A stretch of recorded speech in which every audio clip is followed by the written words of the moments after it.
Well, this Saturday on New Year's Eve, a special event will commemorate the 160th year of the Emancipation Proclamation. President Abraham Lincoln issued the Emancipation Proclamation on January 1st of 1863 as the nation approached its third year of the Civil War. The proclamation declared that all slaves would be set free. Urban League President and former New Orleans Mayor Marc Morial is hosting a watch night service at Beacon Light International Baptist Cathedral, and he's joining us today to talk about details for that celebration. Thank you so much for being with us. So great to be with you, and always congratulations on all of your successes. Oh, thank you. We're so excited to have you back in the city. I know you always come in the city. New Orleans is home. Yes, with your beautiful wife, Michelle Miller, and do great things this time of the year. So tell us, I know you've been doing great stuff while you're here. So we've got a couple of things that I'm proud to participate in. Of course, on New Year's Eve night, with Bishop Darrell Brister at Beacon Light, we will host a night watch service, which is a traditional service in the African American spiritual tradition. But the special significance this year is that it will commemorate the 160th anniversary of the Emancipation Proclamation signed by Lincoln.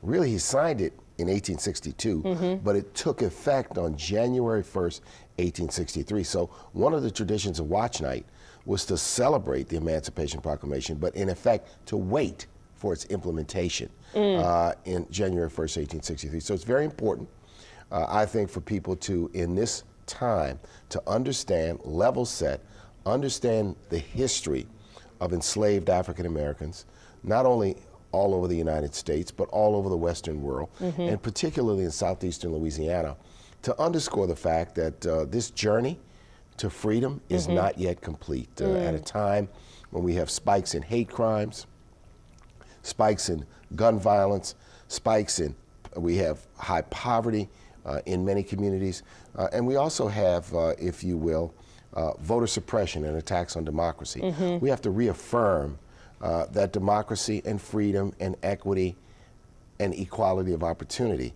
are basic American values. And so this night watch service, this celebration of the Emancipation Proclamation, will give us an opportunity to really tell the story, but also to help people understand why things are relevant and this fight continues today. Definitely. It's so important to know our history, to celebrate those pivotal moments, then to also acknowledge that 160 years later, there's still so much inequality. And there's been progress, and there's been steps, and there's been people along the way, but it's been a difficult journey. It's been plagued by struggle, it's been plagued by violence, it's been plagued by fits and starts and a step forward and two steps backward. But I want to inspire, we want to inspire an emerging generation to continue to fight for social justice and democracy and economic opportunity. Yeah, and providing a gateway to that through your work with the Urban League. Exactly. So absolutely amazing. All right, let's talk about a big celebration tonight during the Pelicans game. For the younger people in New Orleans, they may not realize your pivotal role in helping bring the NBA back to New Orleans. You heard it here first. We're going to claim, claim that this team has what it takes to bring an NBA championship trophy to New Orleans. And I'm excited. 20 years ago, it was really a long shot to bring the NBA here. We had built the arena. We had two unsuccessful efforts to relocate a team. And the third time was a charm. But what tonight is about is this community coalition. It was regional, it was multiracial, it was multi and bipartisan, working with the then governor, Mike Foster, and his team.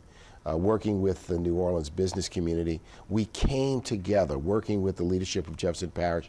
We came together to do something significant, to do something big, and to beat the odds, because the odds were you couldn't bring the NBA back to New Orleans. The odds were that the NBA could not be successful here. I think 20 years later, those doubts have been disproved. So it's an important moment, not only for New Orleans sports, but it's an important moment for New Orleans civic, business, and political leadership to talk about how when you work together, when you build a coalition, when you have a big goal, you can accomplish it. Yeah, make that change. And look at the energy it's brought to the city around the Pelicans, especially this season. What kind of game watcher are you? Are you going to be heckling the players tonight? No, you know what? You're sitting there quietly meditating? I'll socialize at the game, but you know, I'm an old frustrated basketball player. That's why I wonder if you're going to be the coach on the sidelines. You're going to help coach tonight. I'm like one of those guys, you know, who's sending messages to the coach. I'm sending Yeah. National Biddy Basketball Champ. See, Yeah. Michelle Miller, this is why I need her here to give me the little tips Yeah, in so my ear. I had a little basketball career early in my life, and played high school ball here at Jesuit, played in the Nord program, and had an opportunity when I was 13 years old to play on a National Biddy basketball championship team here in New Orleans, which was the equivalent of the Little League National Championship. So, and we had a great team, and I played in high school, and then in college.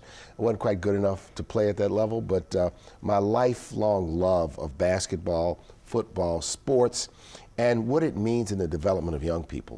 Teamwork, understanding hard work, discipline, camaraderie, and relationship building still resonates with me, which is why when I had a chance to serve here as mayor, the recreation department and youth programs was central at the National Urban League. The youth programs that we do are central to the work we do. We have to invest in our young people day in, day out, all the time. All right, well, I'm sure somebody's injured tonight, so you throw on a jersey, all right? Guys, the Watch Night service is Saturday at Beacon Light International Baptist Church at 9:30. Peyton.